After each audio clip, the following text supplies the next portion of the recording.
Political affairs analyst and lawyer Oladotun Hassan is with me here in the studio to discuss this development. Thank you for joining us on TVC News. Well, it's a pleasure to be here. Well, before we go into the issues of inconclusive elections, well, there has been commendation on the conduct of the elections. Would you say that the conduct of this election, both the presidential and the state, is an improvement from what you have observed over the years? Well, I believe there have not been any perfect electoral process even globally, but I strongly believe that our electoral process ought to have improved beyond the present state that we have, and that is really, we've really find ourselves with so much artificial challenges.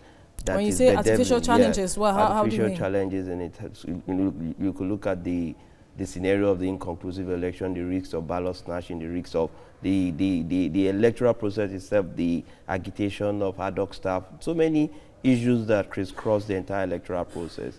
And we cannot score ourselves that we've achieved, because if it will be very deceitful on our part if we look at the entire process and we, well, the electoral process is partially peaceful, but the intention of the electorate, how much of the information, look at the number of registered voters, look at the amount of people that came out to vote. There are a lot of political apathy because of the way the whole system is fused. Is it about the system or about voter education? It's about a complex of issues. The voters' education, the system, our institution itself, the INEC as an institution, the whole gamut of our electoral process being attached to the presidency or the executive. There's a need for a whole lot of things to be well analyzed and well based. But until we begin to look at the e-voting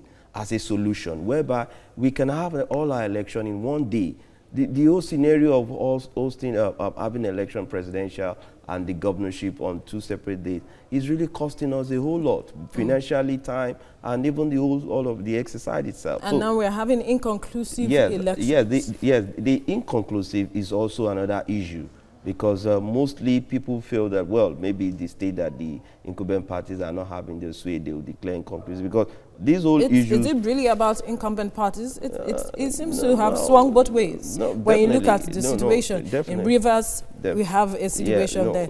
No, I'm not speaking. No, somehow there's an intended opinion that, how is this inconclusive election? So, but as we have to look at the solution now, like, our election, we need a new electoral law that will give us that ample value, that the people whose utmost sovereign right, whose sovereign interest will be adequately protected.